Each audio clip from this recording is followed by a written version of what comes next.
hotel and she hadn't been listening? Sometimes she wasn't a good listener. She searched her emails and the texts from him once more. Nothing mentioning this New York client's name. Austin. She and Henry didn't know anyone in Austin. They'd talked about moving there once because it was growing so fast and there were lots of tech jobs. But Henry said there were so many freelancers it would be more competitive than New Orleans, which was just sort of emerging as a tech area, and there were more chances here to make an impact. In Austin, he was shot. Instead of looking for hotels in New York that sounded familiar, she entered in the search engine an awful phrase: Austin shooting. The results popped up, the most recent at the top. Police investigate double homicide. The related headlines: 2 men found shot to death at warehouse. Leading businessman killed. The stories were tied to local news stations. The victims had been found 2 days ago, in the early hours of Tuesday morning. He'd left early Sunday afternoon. Got an early Monday morning meeting. I'll text you, he'd said. And he had, that all was fine. The meetings were going well. But if these headlines were about him, he was dead, and someone else had texted her from Henry's phone. Nausea churned her gut. Her chest felt tight. This couldn't be. She clicked on the first result and watched the news video. The reporter was young and eager and said 2 bodies had been discovered in the warehouse by a homeless person who had found an unlocked door and entered. More details had emerged since Tuesday.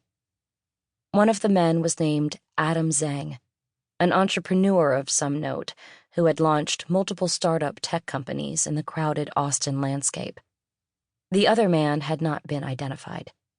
Those active in the tech scene were expressing shock and dismay. More to come, the reporter said. The police were asking anyone who might have seen anything or knew anything to come forward. If Henry was the other victim, why would an anonymous person call her? Why tell her this? Had the call come from the murderer?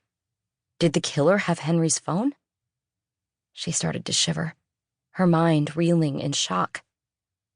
She forced herself to take several deep breaths. No, don't just sit here. Do something. Be like Henry. Act when it seems impossible to act. A back corner of her mind took over. She logged on to an airline website and found a late-night flight to Houston, connecting onward to Austin. She could just make it if she hurried.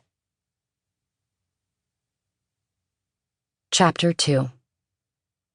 Nothing on this job had gone quite right. None of the normal protocols were followed. And now having his next target walking directly toward him in the airport was a sure sign to call off the hit. Mender caught his breath. Here she was, hurrying toward a gate in the New Orleans airport, just as he'd come off his flight from Austin. He stopped and looked at his phone, and she rushed past him, her carry-on bag nearly hitting his hip. Kirsten North was leaving town, just as he was arriving to take care of her. His mind literally went blank. He nearly laughed. He normally felt emotionless about his work, but this job was testing his nerves. He followed her to the gate where she waited. The flight that he'd taken from Austin would soon be reboarding, getting ready to head back via Houston. He'd just come off the plane. If he tried to buy a ticket to get back on, wouldn't that flag the system? Be suspicious? He could not be noticed. Why was she flying to Austin? Because she knew. How could she know?